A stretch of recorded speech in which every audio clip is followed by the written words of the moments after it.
जो वचन तूने मेरे मन में दिया है प्रभु, हमें बताने के लिए आप हमारी अगुवाई कीजिए। पवित्र आत्मा आप हमारी सहायता कीजिए।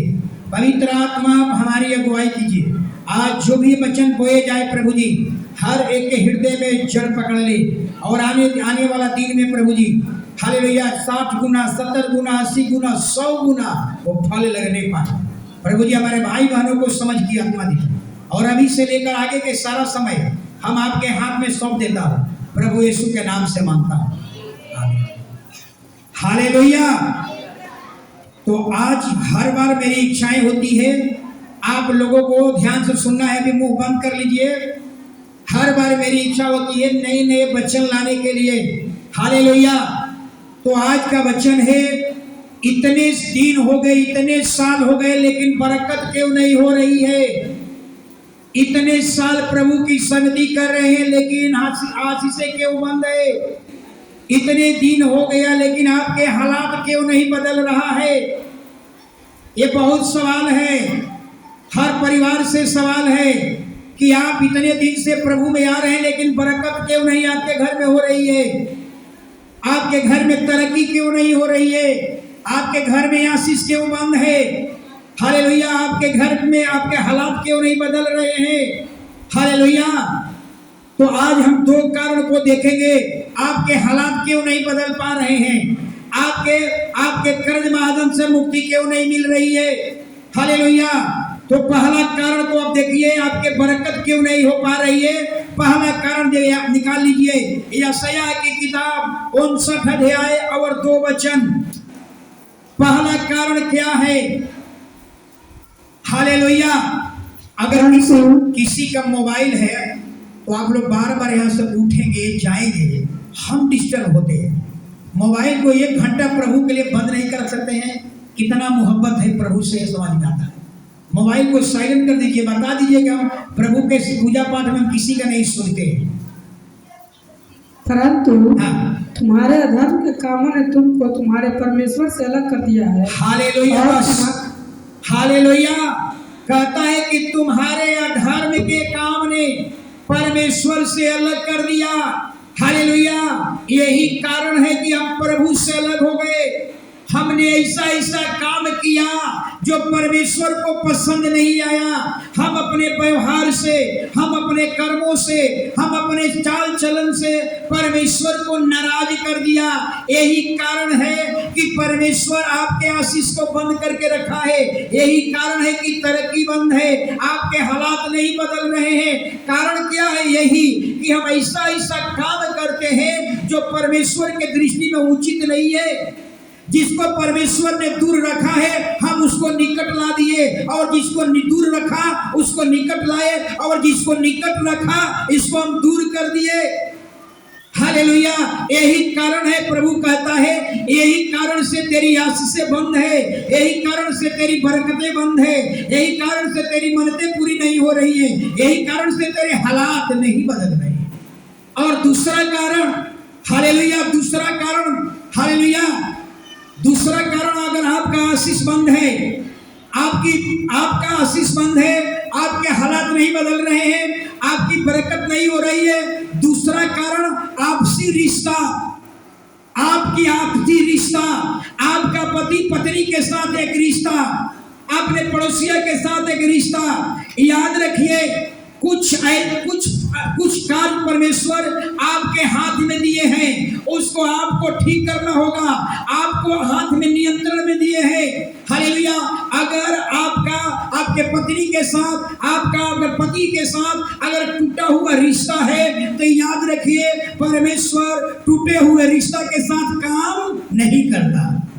परमेश्वर आपके टूटे हुए रिश्ता को अच्छा कर सकता है, लेकिन टूटे हुए रिश्तों के साथ परमेश्वर काम नहीं करता। इसलिए कुछ काम ऐसा दिया है कि आपको करना होगा।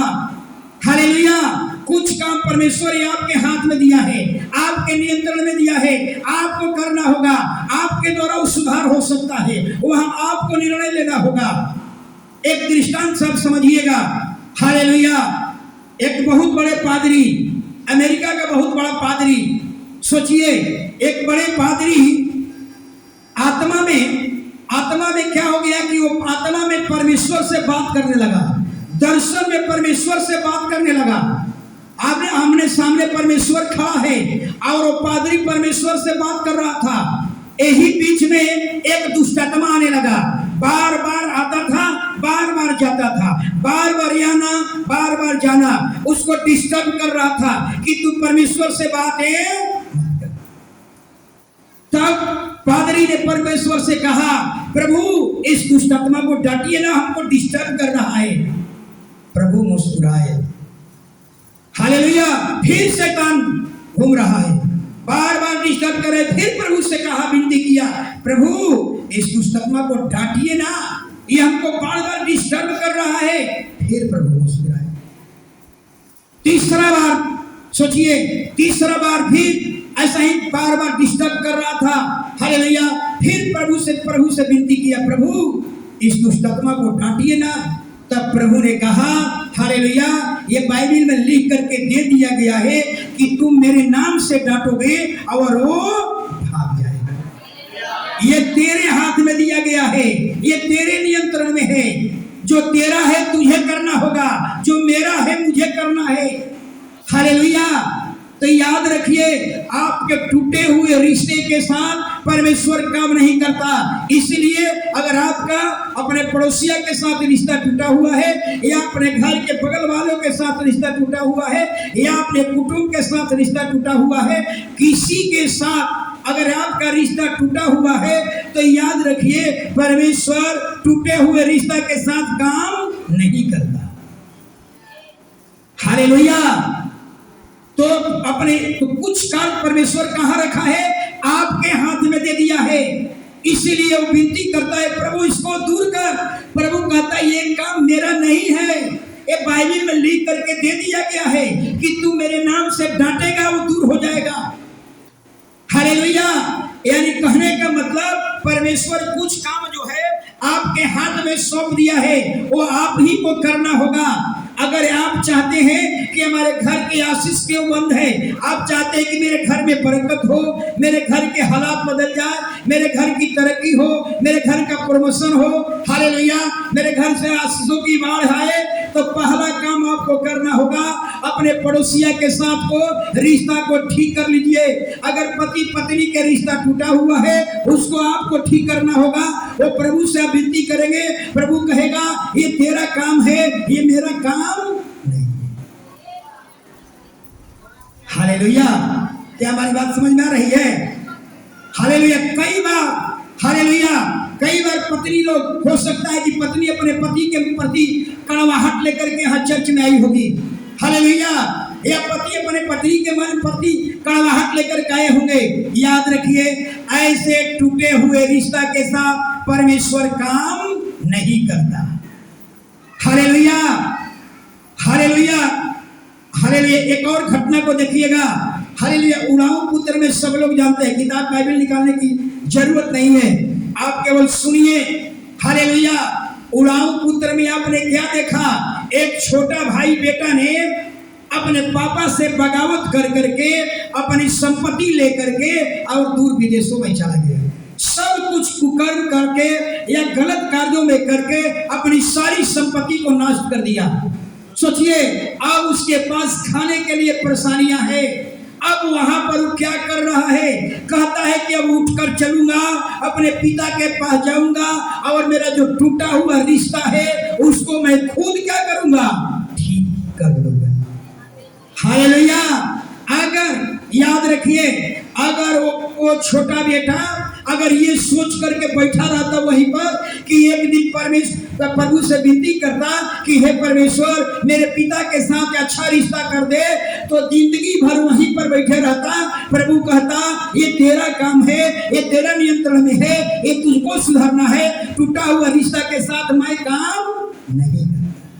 वो जिंदगी भर वहीं बैठे रहता, लेकिन खुद निर्णय लिया, अपने पापा के पास जाऊंगा, अपने गुनाह को मान लूंगा, अपने पापा के टूटे हुए रिश्तों को फिर से ठीक करूंगा, हालेलुया। तो याद रखिए, हालेलुया, अगर अपने आप को जांचिए कि आपका रिश्ता किसके साथ टूटा हुआ है। आपका रिश्ता आसपास के लोगों के साथ या कुटुंब के साथ या रिश्तेदार के साथ, पड़ोसिया के साथ, मोहल्ला के साथ टूटा हुआ है तो आप जोड़ लीजिए, नहीं तो एक आशीष हमेशा आपके बंद रहेगा, बरकतें बंद रहेगी, हालात नहीं बदलेंगे। अगर ये सब में बदलाव चाहते हैं तो अपने रिश्ता को स्वयं क्या करना होगा, ठीक करना होगा। पीछे वाला हालेलुया नहीं बोलते हैं आप लोग, नहीं जानते हैं क्या हालेलुया बोलना है। Hallelujah, hallelujah. जिस तरह से एक सोचिए एक बात को, हर चीज के लिए प्रार्थना जरूर, हर काम के लिए। जैसे आप अपने छिपा में थाली में भोजन रखिए और प्रार्थना कीजिए, परमेश्वर हमारे मुंह में भोजन डाल दे।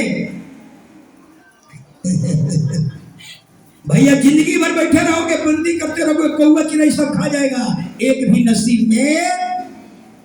प्रभु कहेगा ये काम तेरा है, ये तेरे हाथ काहे का दिया हूं, ये हाथ से उठाओ और खा।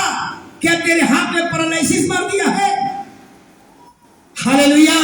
यानी कहने का मतलब, अगर वो व्यक्ति थाली में छिपा में रख ले भोजन और विनती करते रहे, प्रभु मेरे मुंह में डाल दे, जिंदगी भर भूखे रह जाओगे, तेरे मुंह में नहीं जाएगा। इसलिए प्रभु का कहेगा तुम्हारे हाथ दिया हो, क्यों हाथ बनाया हो, इसलिए बनाया हो, ये परिश्रम कर, उठाओ और इसको मुंह में डाल। याद रखिए, हर चीज के लिए ऐसा नहीं है। कुछ चीजें आपके हाथ में दिया है परमेश्वर, ये आपको करना होगा, आपको सुधार करना होगा। हालेलुया। अगर उड़ाऊ पुत्र में अगर वो लड़का हालेलुया वहीं पर बैठे रहता और प्रार्थना करता, एक समय आएगा प्रभु हमारे पापा के साथ रिश्ता को ठीक कर देगा, जिंदगी भर वहीं पर बैठे रहता, हालेलुया, ऐसा ही तड़प करके मर जाता। ये प्रभु कहता है, ये कुछ काम, कुछ अधिकार तेरे हाथ में दिया हो, ये आपको करना है। जो मेरा है मैं करूंगा और जो तेरा है वो तू करेगा। हालेलुया। इतना ही नहीं, हालेलुया, कुछ और बातें, हालेलुया, हालेलुया, कुछ काम क्षमा। एक और बात, क्षमा ना करना और क्षमा ना मांगना, यह भी आपके आशीष रुकने का कारण है। सोचिए, अगर आप क्षमा नहीं मांग रहे हैं, अपने पड़ोसिया के साथ आपका रिश्ता टूटा हुआ है, क्यों? क्योंकि आपने अपने पड़ोसिया को नाराज किया, आपने अपने पड़ोसिया का विरोध में बोला। अगर आप उसको अपमानित किए लेकिन क्षमा नहीं मांग रहे हैं, उससे क्षमा न मांग रहे हैं और न क्षमा कर रहे हैं, याद रखिए आपके घर का आशीष बंद रहेगा, आपके घर की बरकतें, आपके घर की मन्नतें पूरी नहीं होगी, आपके हालात नहीं बदलेंगे। यानी क्षमा ना करना, क्षमा ना मांगना, ये दोनों आशीष में बहुत बड़ी बाधा है। हालेलुया। जैसे आप यीशु मसीह ने एक प्रार्थना सिखाया था, याद है क्या सिखाया था? हालेलुया। हे हमारे स्वर्गीय पिता, तू जो स्वर्ग में है, तेरा नाम पवित्र माना जाए, तेरा राज्य आए, जैसे तेरी इच्छा पृथ्वी पर स्वर्ग में पूरी होती है, इस पृथ्वी पर पूरी हो। दिन भर की रोटी हमें आज दे, जैसे हमने अपराधियों को क्षमा किया वैसे तू भी हमारे अपराधों को क्षमा कर। परीक्षा में न ला परंतु बुराई से बचा, क्योंकि राज्य और पराक्रम और महिमा सदा तेरे ही है, आमीन। यहाँ पर ये कुछ चीजें पढ़ने वाला है, कुछ चीजें आपको करने वाला है। प्रभु का गीत में प्रार्थना में क्या है? जैसे हमने अपराधियों को क्षमा किया, तू भी हमारे अपराध को क्षमा कर। यहाँ करना आपको है, ये वचन पढ़ने वाला नहीं है।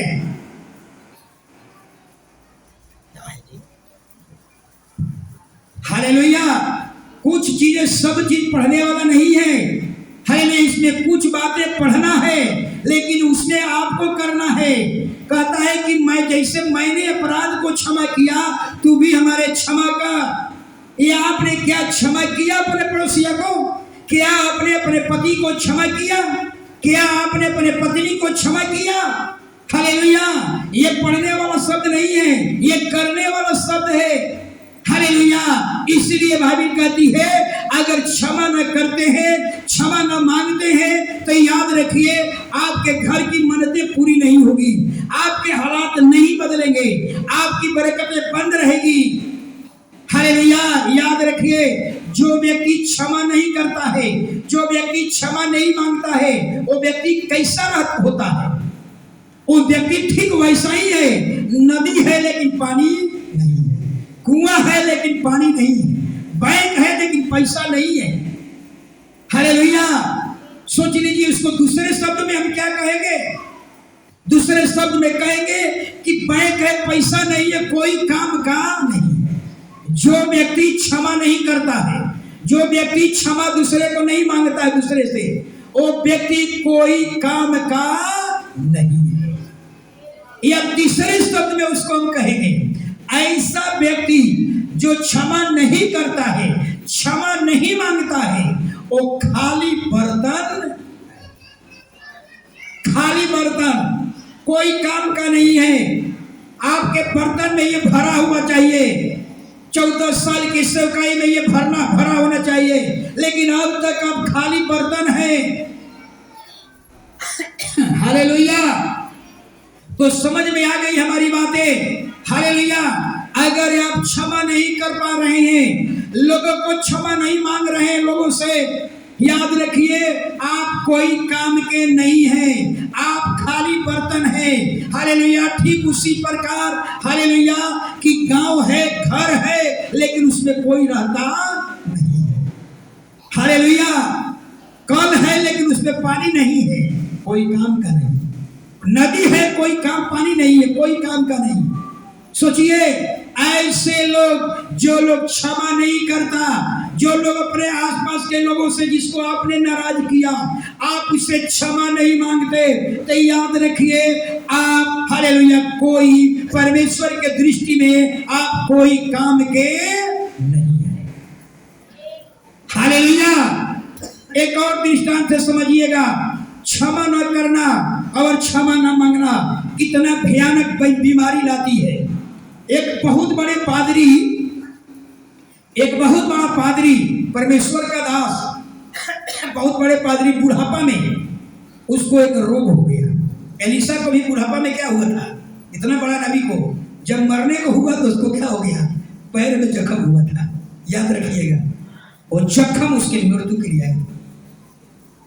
कई बार मैं आप लोगों को बतलाया हूं, दवाई डॉक्टर देता है, चंगाई ऊपर से परमेश्वर देता है। अगर डॉक्टर चंगाई कर देता तो शायद कोई मरता नहीं। हालेलुया। हालेलुया। एक बहुत बड़ा पादरी, बड़े पादरी, वो पादरी बुढ़ापा में उसको पैर में जख्म हो गया। हालेलुया। बहुत बड़े बड़े डॉक्टर से इलाज कराया, विदेशों में जाकर के इलाज करवाया, लेकिन वो जख्म ठीक नहीं हो रहा था। वो जख्म से गंध आने लगी, वो जख्म से वो पानी रिसने लगा। बड़ी दुआएं हुई उसके लिए, वो दुआएं काम नहीं कर रहा था। अंत में डॉक्टर को कहना पड़ा कि अब एक ही उपाय है कि तेरा पैर को क्या करना पड़ेगा? काटना पड़ेगा, नहीं तो पूरा तुम्हारा पैर क्या हो जाएगा? खत्म हो जाएगा। तुम्हारा पैर काटना पड़ेगा। वो पादरी बड़ी दुखी हुआ। हालेलुया। घर पर आया, हालेलुया, घुटना टेका और फूट फूट करके रात में विलाप करने लगा। क्या प्रार्थना किया होगा? यही कहता होगा कि परमेश्वर, हाले तू, तेरे डिक्शनरी में असंभव शब्द नहीं है, फिर मेरे पांव काटने की स्थिति क्यों आ गई? हालेलुया। बहुत आंसू बहाने के बाद परमेश्वर ने उसको उत्तर दिया। क्या कहा?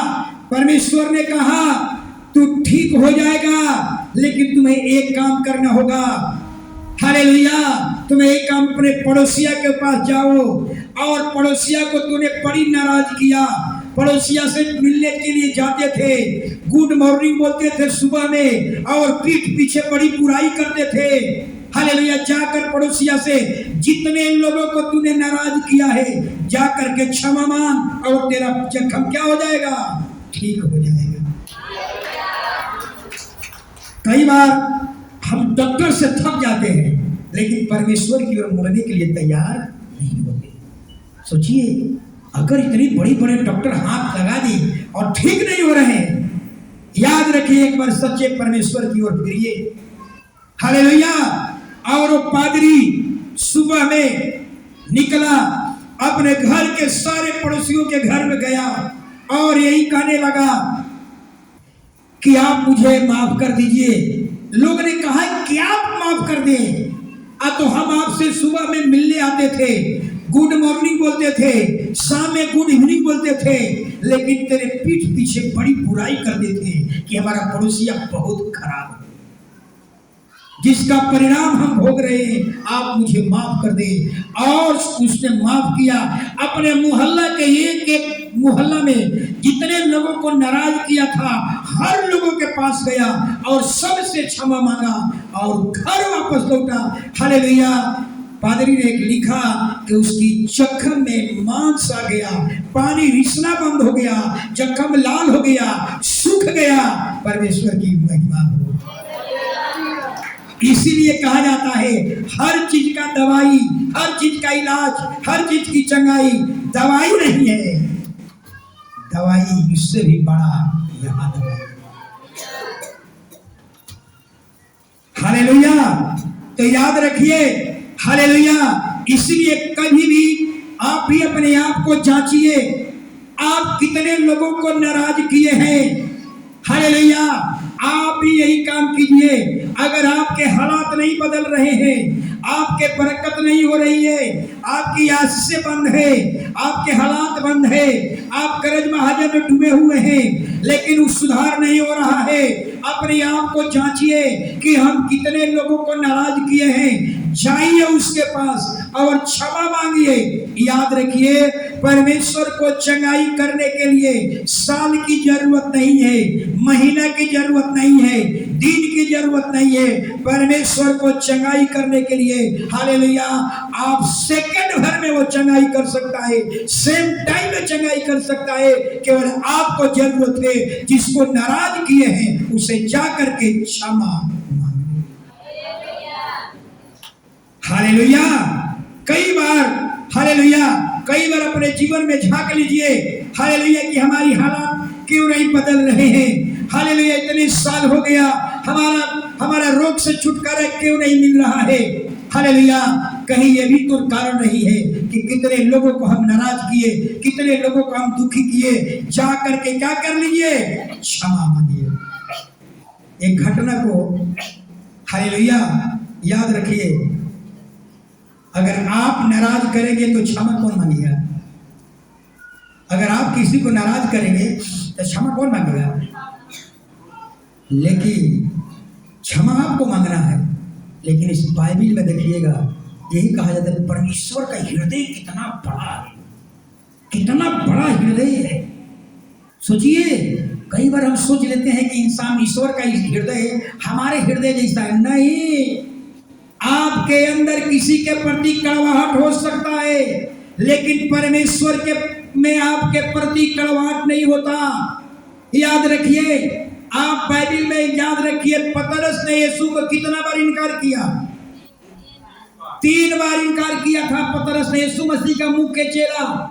3 बार इनकार किया। क्या कहा करके? शपथ खा खा करके कहा, मैं यीशु को नहीं जानता।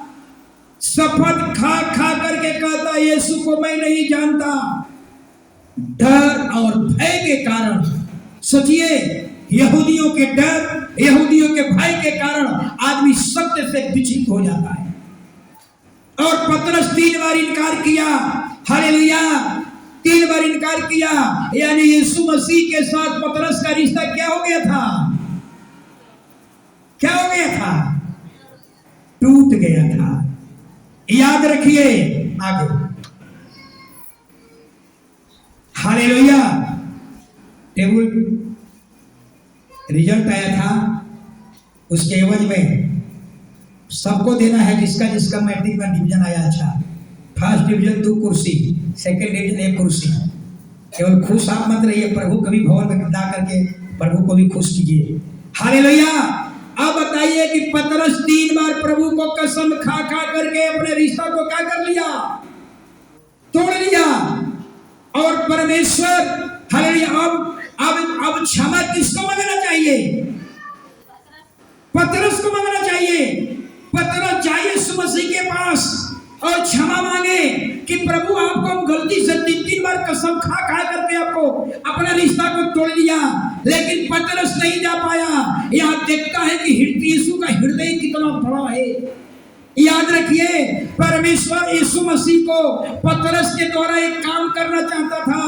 पतरस को एक बड़ी जिम्मेवारी मिलने वाली थी। कलीसिया निर्माण करने का जिम्मेवारी 12 चेलों में था। हालेलुया। जिसमें एक चेला अपना रिश्ता को तोड़ लिया था। परमेश्वर टूटे हुए रिश्ता के साथ काम नहीं करता।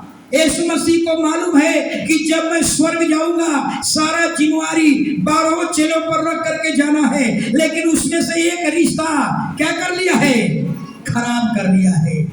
परमेश्वर टूटे हुए रिश्ते को जोड़ सकता है, लेकिन टूटे हुए रिश्ते के साथ काम नहीं करता। हालेलुया। इसलिए सोचिए, यीशु मसीह स्वयं कहां चले गए? पतरस के पास। मतलब जाना चाहिए पतरस को। और स्वयं सृष्टिकर्ता परमेश्वर पतरस के पास पहुंचा। एक वचन निकाल लीजिए, यूहन्ना 21 अध्याय 15 से लेकर 17 तक पढ़िए। देखिए कितना हृदय बड़ा है हमारे प्रभु का। भोजन करने के बाद यीशु ने शमौन पतरस से कहा, हे शमौन यूहन्ना के पुत्र, क्या तू इनसे बढ़कर मुझसे प्रेम रखता है? उसने उससे कहा, हाँ प्रभु, तू तो जानता है कि मैं तुझसे प्रीति रखता हूँ।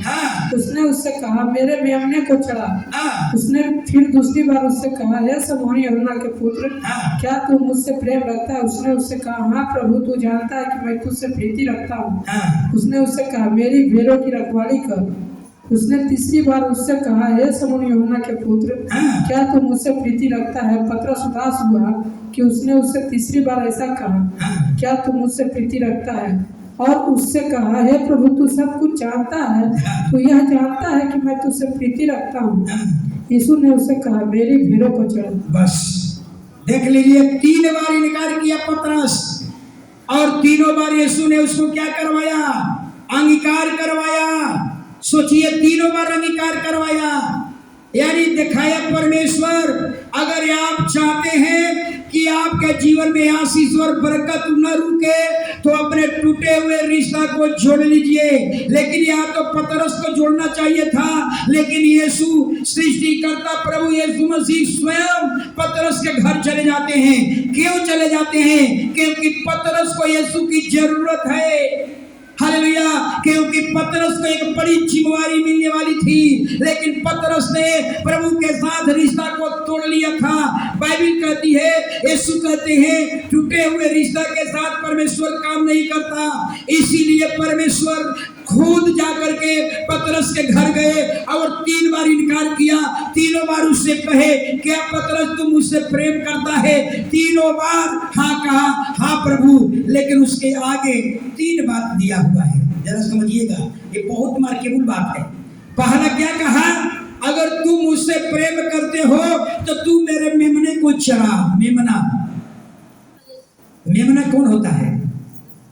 बच्चा, भेड़ के बच्चा। कलीसिया में 2 तरह के लोग होंगे, एक भेड़ भी होंगे, एक बकरी भी होंगे। भेड़ और बकरी में आप लोग अंतर जानते हैं? वो भेड़ बकरी को देखिएगा तो समझ में नहीं आएगा, बाइबल के अनुसार समझिए। भेड़ जो होती है ना, अपने मालिक को सुनती है, अपने मालिक के पीछे पीछे चलती है। अब बकरी अपने मालिक के अधीन नहीं रहती है। भेड़ चराने वाला गरड़िया आगे चलेगा, पीछे से उसकी भेड़े पीछे पीछे चलेगी। यानी भेड़ वो है जो अपने मालिक का, ये मालिक ये यहाँ बैठा हुआ है, इस मालिक का जो सुनती है, मालिक का आदर करती है, वो भेड़ है।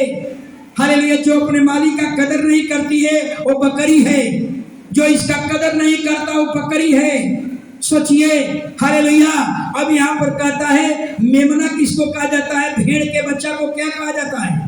मेमना, यानी प्रभु कहता है अगर तुम मुझसे मोहब्बत करते हो, हालेलुया, तो उसके भेड़ के मेमन बच्चा को भी तुम्हें चरवाही करना होगा। हालेलुया। और आगे दूसरा बात, अगर तुम मुझसे प्रेम करते हो तो भेड़ों की रखवाली कर। भेड़ की रखवाली, कलीसिया भेड़ है। याद रखिए, रखवाली करने का मतलब क्या है? उनके हर जीवन की हर आवश्यकता, रोटी, कपड़ा, मकान, यह हर तरह से उनकी आवश्यकता की चिंता कर। और तीसरा कहता है मेरे भेड़ों को चरा, यानी हमारे भेड़ों को भी चराना होगा।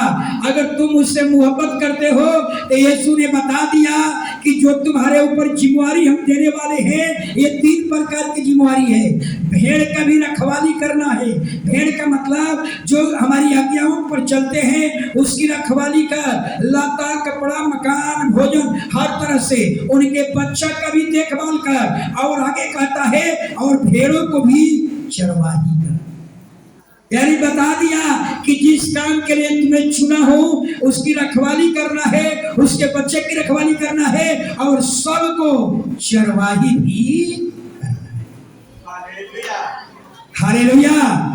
तो याद रखिए, इसलिए बाइबल कहती है टूटा हुआ रिश्ता के साथ पतरस अपना रिश्ता तोड़ लिया था।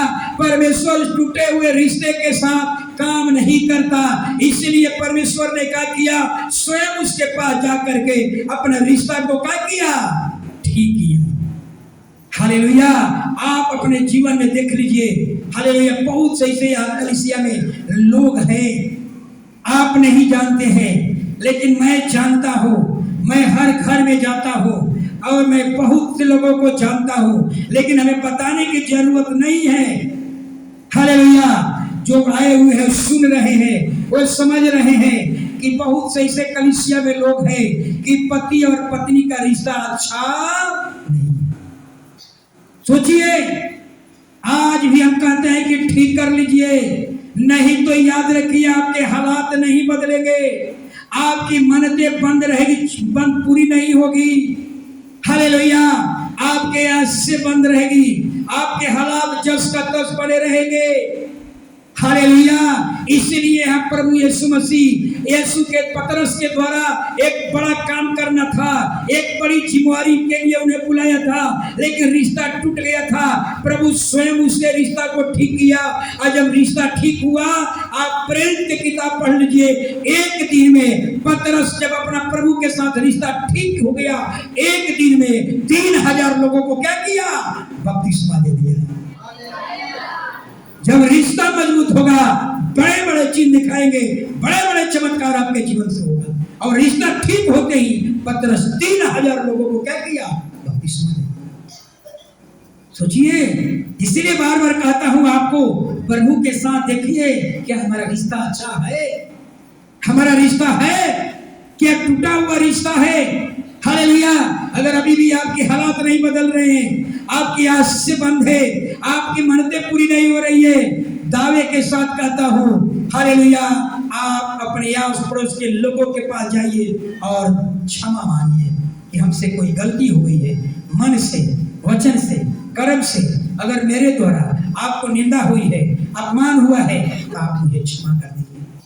क्षमा मांगने वाला व्यक्ति बड़ा होता है। याद रखिए, क्षमा मांगने वाला व्यक्ति बड़ा होता है। क्षमा करना, क्षमा मांगना बहुत बड़ा फल है। हालेलुया। यह आपके मन से नहीं होगा, पवित्र आत्मा से मांगिए कि प्रभु हमें ऐसी आत्मा दे कि अपने जिस पड़ोसिया को नाराज किया हूं उससे जाकर मुझे क्षमा मांग लेगा। नहीं हो सकता है। हालेलुया। आपको धन रोकेगा, आपका बुद्धि रोकेगा, आपका सामर्थ्य रोकेगा, आपका रुतबा रोकेगा, आपका पद रोकेगा। हालेलुया। एक झुग्गी झोपड़ी में रहने वाले को नाराज किए और बड़ी अमीर आदमी है, मोकामा में सबसे अमीर आदमी है, झुग्गी झोपड़ी वाले के पास जाइएगा, नहीं जाने देगा।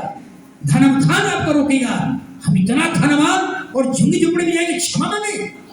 ये काम तभी होगा जब तक होली स्पिरिट आपके अंदर नहीं आएगा। जब होली स्पिरिट आएगा, मांगिए प्रभु में ताकत दे कि जितने लोगों को नाराज किया वो सबको प्रभु हम क्षमा करें। बहुत बड़ा प्रतिफल है। हालेलुया। इसलिए हालेलुया, एक और बात, इसलिए प्रभु कहता है कुछ काम आपके हाथ में दिया हो वो आप ही को करना होगा। हर काम प्रार्थना से संभव नहीं है, कुछ काम आपके हाथ में दिया हुआ है। इसलिए प्रभु पादरी से कहा ये शैतान को डांटना, ये शैतान को हटाना ये मेरा काम नहीं है। बाइबल में लिख कर दे दिया गया है मेरे नाम से दुष्ट आत्मा को डांटोगे वो भाग जाएगा। याद है मैं हुसैन जी के घर में, इसके घर गया था, पिंकू खुशबू के घर, कहते हैं ना, उनके मम्मी पर मियां साहब था। सोचिए ये ताकत हमारे पास नहीं आपके पास है, लेकिन आपने इस्तेमाल नहीं किया। और पिंकू के घर में गया, पूरा घर बीमार था, पूरा उनके भैया का सब भाभी सब बच्चा सब बीमारी में। एक बाद कहे पिंकू बोला कि सर चलिए ना, हम लोग गए प्रार्थना करने के, और हमने गीत गाना शुरू किया। बस पिंकू के मम्मी पर मियां साहब आ गए, पूरा खेलने लगे, घर से तरनी आ गई, नहीं आएंगे। सोचिए छठ देना बाइबल नहीं है। मैं कहीं दुष्टात्मा के आप चेहरा नहीं देखता, चेहरा देखिएगा तो डर जाइएगा, मैं कभी नहीं देखता। आंख में आंख मिलाने की जरूरत नहीं है, बाइबल निकाले, यीशु मसीह के नाम से आज्ञा देता हूं निकल जाए यहाँ से। मुश्किल से 4 या 5 बार बोले हुए, आंख बंद किए हुए, अब गीत चल रहा है और वैसा मनु था, गीत चल रहा है, मनु वहीं पर डर गया था। आई हो पास्टर जी, सोचिए। और उसकी पिंकू की मम्मी सोचिए क्या करती है, उठ करके कहाँ जाती है, दुर्गा मंदिर के पीछे बड़का कब्रिस्तान है, वो कब्रिस्तान में जाती है, मुसलमान को छोड़कर वापस आती है। जब हमें आँख खोला तो हमने पिंकू से पूछा, पिंकू तुम्हारी मम्मी कहाँ गई? तो बोलता है कि हमको भी मालूम नहीं है। जो काम आपके हाथ में दिया गया है आपको करना होगा। और उसकी मम्मी वापस से आई, इतना ही एक शब्द बोली, पास्टर जी अब मेरा मन हल्का हो गया, आप अब प्रचार कीजिए। लेकिन मैं समझ नहीं पाया कि क्यों ऐसा बोली। बहुत अच्छा से बात किया। एक बाद हम प्रार्थना करके, रात के समय था, रात के घर में जाते हैं, सुबह में बेटे उनका बेटा आया, सुबह प्रार्थना का टाइम मेरा, गेट खुलवाया, रेलवे क्वार्टर में थे, पढ़ा पास्टर जी बाइबल हमको चाहिए। कहीं कितना रात है, हर सुबह तो जरूरत क्या है। अब जानते हैं जब आप यीशु के नाम से कहे कि निकल जाए दुष्ट आत्मा इनके जीवन से, तो मम्मी पर जो मियां साहब था वो कह रहा था कि वो जल्दी पहुंचाओ कब्र में, हम अकेले नहीं जाएंगे। बताइए कितनी ताकत प्रभु हम लोगों के हाथ में दिया है। सोचिए वही मम्मी गई थी पहुंचाने के लिए, अब पहुंचा करके आई तो कही कि मम्मी कहती है कि पास्टर जी मेरा मन एकदम हल्का हो गया। वाह, ये है हमारे हाथ में और आपके हाथ में प्रभु ने दिया। इसीलिए कहता है कुछ काम आपके हाथ में दिया हो, यीशु के नाम से डांट दे वो भाग जाएगा। ये आपको करना होगा, ये आपके नियंत्रण में है, ये आप प्रभु नहीं काम करेगा, या आपको उसको नाम से डांटना होगा। हालेलुया। एक और दृष्टांत को समझिए। हालेलुया। बाइबल में, इस बाइबल में जहां भी कहीं मिलेगा स्त्री या जाति, ये सब किसके लिए इस्तेमाल हुआ है? इजराइल शब्द के, इजराइल के लिए, इजराइल के लिए। याद रखें इस दृष्टांत में 2 घटनाएं समझना होगा। एक महिला को, एक स्त्री के पास 10 सिक्का था, 10 सिक्का। स्त्री के मतलब इजराइल के पास 10 सिक्का। एक स्त्री का इस्तेमाल कहां होता है? इजराइल। स्त्री का इस्तेमाल होता है इजराइल के लिए, जाति का शब्द इजराइल के लिए। एक स्त्री के पास 10 सिक्का था, यानी इजराइल को पास 10 सिक्का। यह सिक्का नहीं है। मैं कल इसको मंथन कर रहा था। हालेलुया। ये सिक्का नहीं है। पुराने नियम में इजराइल को 10 आज्ञाएं दी गई थी। ये 10 सिक्का 10 आज्ञाओं को दिखाता है। समझना रही बात है कि कोई भाई ऐसा बहन है कि जो बताए कि 10 आज्ञा हमें याद है, अच्छी बात नहीं है। कोई नहीं जानता है, ऑफिस में टंगा हुआ, इसको नोट कर लीजिएगा, याद रखिए। हालेलुया। पहली आज्ञा, तो मुझको छोड़ किसी का ईश्वर करके न मानना। दूसरा, मेरे लिए कोई मूर्ति मत बनाना। तीसरा, हालेलुया, मेरा नाम व्यर्थ मत लेना। चौथा, हाले विश्राम के दिन को पवित्र रखना। पांचवा, अपने माता पिता का आदर करना। छठा, हत्या न करना, चोरी न करना, व्यभिचार न करना, लालच मत करना, झूठी गवाही न देना। ये 10 आज्ञाएं, हालेलुया। यानी कहने का मतलब इजराइल को 10 आज्ञाएं दी गई थी। यहाँ पर लिखा हुआ है कि महिला को 10 सिक्का था। हालेलुया। एक सिक्का खो गया और वो महिला उस सिक्का को ढूंढ लिया। पहले आपको समझना होगा, केवल ढूंढने से नहीं मिलेगा सिक्का। ढूंढने से सिक्का नहीं मिलेगा। आपको पहले पता होना चाहिए कि सिक्का कहाँ गुम हुआ है। पटना में सिक्का भुलाया है, मोकामा में ढूंढ रहे हैं। जिंदगी भर ढूंढते रह जाओगे, नहीं मिलेगा। आपको पहले एहसास होना चाहिए कि हमसे गलतियां कहाँ हुई है, हम कहाँ गलत हैं, हम कहाँ अपने आप को गलत किए हैं। जब आपको पता चल जाए, हालेलुया, कि हम यहाँ गलत हैं, यहाँ हमसे भूल चूक हुई है, वहां पर आपको एक निर्णय लेना होगा। हालेलुया। उस वाहन को जगा दीजिए, मुंह खोल करके सोई हुई। जितेंद्र जी के पत्नी अच्छी काम नहीं है। हम सबको देख रहे हैं, किसका शरीर हिल डोल नहीं रहा है। हम समझ गए यहां नहीं है, आप बाजार में घूम रहे हैं। हालेलुया। तो याद रखिए, 10 आज्ञाएं इजराइल को दिया गया था और 10 आज्ञाएं इजराइल को दिया गया था, लेकिन उसमें से एक आज्ञा खो दिया। हालेलुया। यानी कहने का मतलब ये था कि आपको पता होना चाहिए कि कौन सी आज्ञाएं हमने खोया, कौन सी आज्ञाओं को हमने भूल चूक किया। आपका सिक्का खो गया, लेकिन आपको पहले ज्ञान होना चाहिए कि सिक्का कहाँ खोया। जहां अगर चर्च में खोया है तो चर्च में ढूंढिएगा, मिलेगा, लेकिन आपको पता ही नहीं है कि कहाँ खोया है, जिंदगी भर आपका सिक्का नहीं मिलेगा। इसलिए बाइबल कहती है कि हालेलुया, इस महिला को सिक्का मिल गया। क्यों मिल गया? उस महिला को पता था कि हमारा सिक्का यहाँ गुम हुआ है। ऐसा ही अपने जीवन में झांकिए, आपने कौन सी, आपको भी अपने जीवन में देखिए कि हमसे भूल चूक कहाँ हुई है, हम कहाँ गलत हैं। जब आपको पता चल जाए कि हालेलुया कि यहाँ हम गलत हैं, इस काम में गलत है, तो वहां पर एक डिसीजन लीजिए, वहां पर एक निर्णय लीजिए। हालेलुया। अगर 10 आज्ञाओं में से एक आज्ञाओं को भी आप चूक कर जाते हैं, तो याद रखिए, एक आशीष, आपकी बरकत, आपके हालात 10 का 10 बंद बने हुए रहे। एक भी खोना नहीं था। यानी कहने का मतलब इजराइल को 10 आज्ञा दिया गया था, एक भी आज्ञा खोना नहीं था।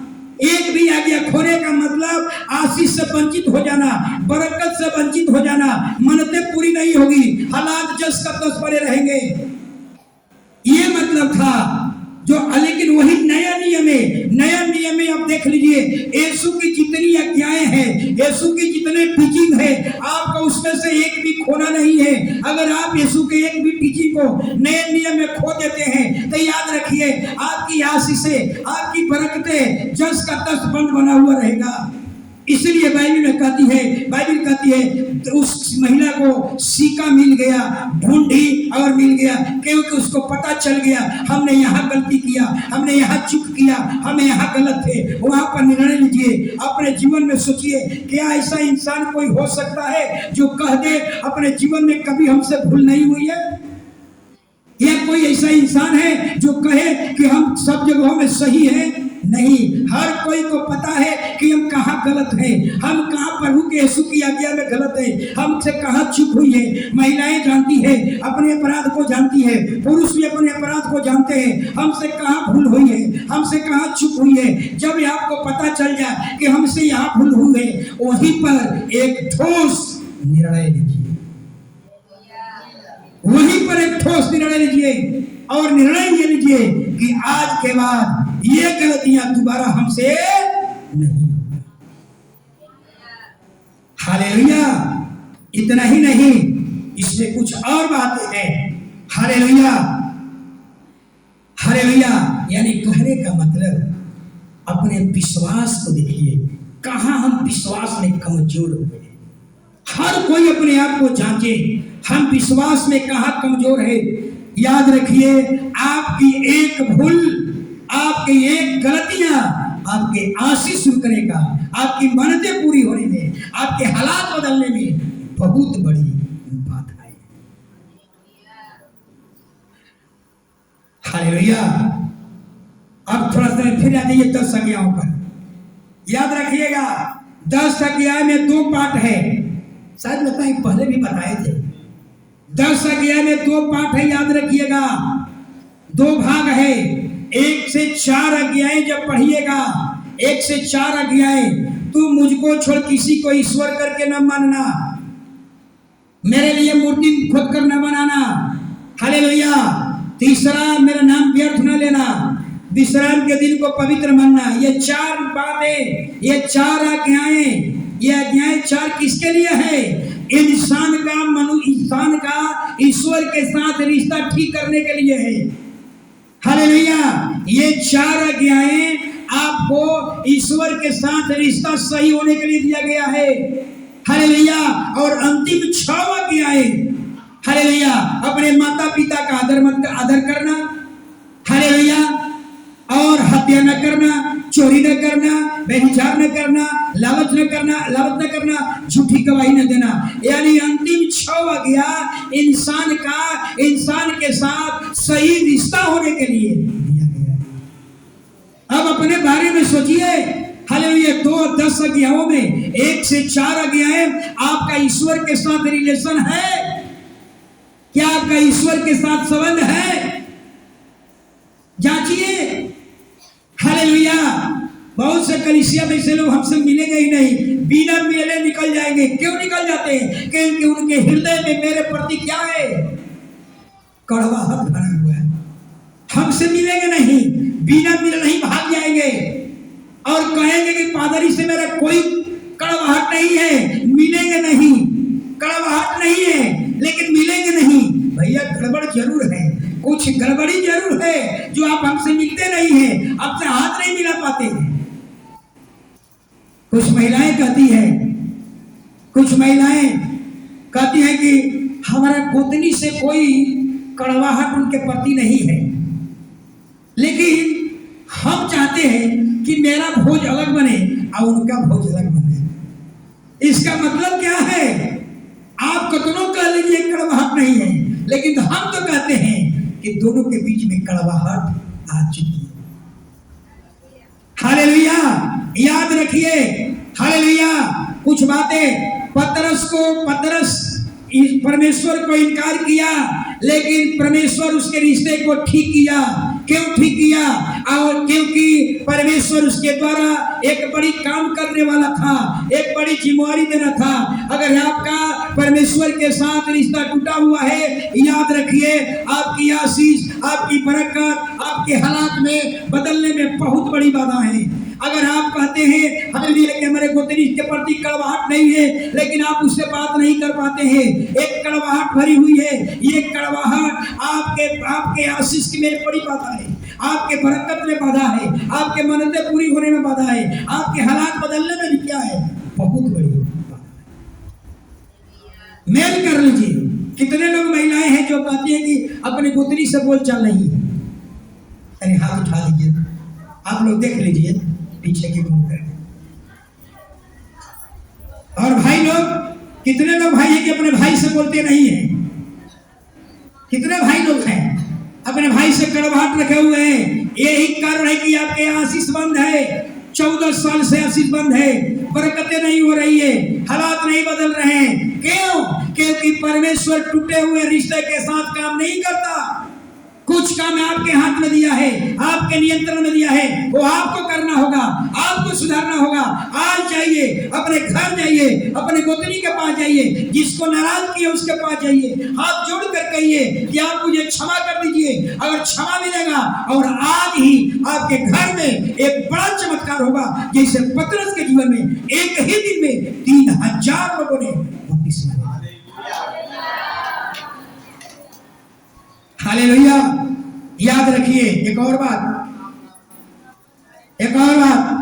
हमारा परमेश्वर इमोशनल नहीं है। हमारा परमेश्वर इमोशनल नहीं है। इमोशनल का मतलब समझ में आ रहा है? हमारा परमेश्वर इमोशनल नहीं है। आप अपने पति के प्रति, कुछ महिलाएं हो सकती है अपने पति के प्रति कड़वाहट लेकर के आई हो और चर्च में खूब आंसू बहा रही है। याद रखिए, अगर आप अपने मन में कड़वाहट लेकर के आए हो, चाहे स्त्री या पति पुरुष अपने मन में कड़वाहट लेकर आए हुए हैं और चर्च में खूब आंसू बहा कर रोई है, याद रखिए ऐसे आंसू परमेश्वर को प्रभावित नहीं कर पाए, नहीं करेगा, क्योंकि परमेश्वर जानता है। परमेश्वर से कहिए कि प्रभु मेरे पति हालेलुया कड़वाहट लेकर आए हैं और बेटा के लिए चंगाई मांग रहे हैं। परमेश्वर कहेगा ये काम बाइबल में लिख कर दिया गया है, ये पति से रिश्ता स्वयं सुधारो। जाओ अपने कड़वाहट को धो दो, पहले कड़वाहट को निकाल, तब तेरी मन्नतें पूरी होगी, तब तेरे हालात बदलेंगे। पहले अपने कड़वाहट को क्या कर, हालेलुया। इतना ही नहीं, इसीलिए कहा जाता है हमारा परमेश्वर आपके आंसू दे करके हालेलुया मोहर नहीं लगा देगा। याद रखिए परमेश्वर हमारा आपके बैकग्राउंड को भी जानता है, आपका पिछला जीवन, आपका चर्च के बाहर का जीवन कैसा है, भेड़ का जीवन है या सुअर का जीवन है, खुदा हमारा जानता है, आप हम नहीं जानते, लेकिन परमेश्वर जानता है कि आपके मन में कड़वाहट है कि नहीं। अगर कड़वाहट पाल करके आए हैं, याद रखिए आप कितना भी आंसू बहा लीजिए, आपके आंसू से हमारा प्रभु प्रभावित होने वाला नहीं है। आपका आंसू परमेश्वर को प्रभावित नहीं कर पाएगा, क्योंकि हमारा परमेश्वर इमोशनल परमेश्वर नहीं है। Hallelujah, hallelujah. कलीसिया में कुछ हंसे भी लोग होंगे, जो बात बोलता हूं ना ये हकीकत बोलता हूं। जो प्रार्थना में किसी के घर गया, जितना बात बोलता है याद रखिएगा ये प्रैक्टिकली है। कुछ लोग बोलते हैं कि पास्टर जी हम उससे बात नहीं करते, कितना मोहब्बत है, समझ में आ रहा है? अगर कलीसिया की एक बच्ची कहे हम उससे बात नहीं करते, एक महिला कहे हम उस स्त्री से बात नहीं करते, पास्टर कड़वाहट नहीं रखे लेकिन बात नहीं करते, इसका मतलब क्या है? मतलब क्या है? हम बात नहीं करते, मतलब यही है आप कितना अपना कितना भी अपना सफाई दीजिए, बात यही है कि आपके अंदर उसके प्रति कड़वाहट भर लिए हैं, कड़वाहट भरे हुए इसलिए उससे बात नहीं करते। कई बार तो अब माफ कर देते हैं, जाइए अपने गोतनी को माफ कर दिए, अपने पड़ोसियों को माफ कर दिए, माफ तो कर दिए, लेकिन बोला चाली क्या है 5 साल से बंद है। इसका मतलब क्या है? हृदय से क्षमा नहीं, मुंह से क्षमा किए, आत्मा से क्षमा नहीं किए। आत्मा से क्षमा करेंगे मोहब्बत होगा, याद रखिए। इसलिए आज ही अपने आप को जांच लीजिए कि कहां हमसे भूल हुई है, कहां आपसे, अगर आपके हालात नहीं बदल रहे, आपकी बरकतें बंद है, आपकी आशीष बंद है, आपके घर में आशीष नहीं आ रही है, तरक्की नहीं हो रही है, प्रमोशन नहीं हो रहा है, दावे के साथ कहता हूं आपका रिश्ता, टूटा हुआ रिश्ता सबसे बड़ा ठोकर बना हुआ है। आज ही सुधार लीजिए, आज ही निर्णय कर लीजिए। प्रभु यीशु पतरस के साथ दम निर्णय कर लिया, हालेलुया, उसके साथ अपना मेल कर लिया, क्योंकि प्रभु जानता था टूटे रिश्तों के साथ परमेश्वर कभी काम नहीं करता। टूटे रिश्ते को जोड़ने के लिए तैयार है जब आप क्षमा मांगने के लिए तैयार है। क्षमा ना करना, क्षमा ना मांगना, ये दोनों हालेलुया आपके आशीष में बाधा है, आपके तरक्की में बाधा है, आपके हालात बदलने में भी बाधा है। आज जाइए हालेलुया। उस महिला को सिक्का मिल गया। क्यों मिल गया? क्योंकि उस महिला को पता था कि सिक्का यहाँ गुम हुआ है, यहाँ हमसे भूल हुई है, यहाँ हमसे चूक हुआ है। अपने जीवन में झांकिए, आप अपने को देखिए कि आपका कहाँ से गलतियां हुई है, हम कहाँ गलत हैं, हम कहाँ गलत काम किए हैं, हम कहाँ अपमान किए हैं, हम कहाँ परमेश्वर की दृष्टि में अपराधी है। वहां पर जब आपको पता चल जाए हम यहाँ गलत हैं, वहां एक ठोस निर्णय लीजिए, ठोस निर्णय लीजिए और तब देखिए चमत्कार की बाढ़ आपके घर में हो जाएगी। हालेलुया। खड़े हो जाइए।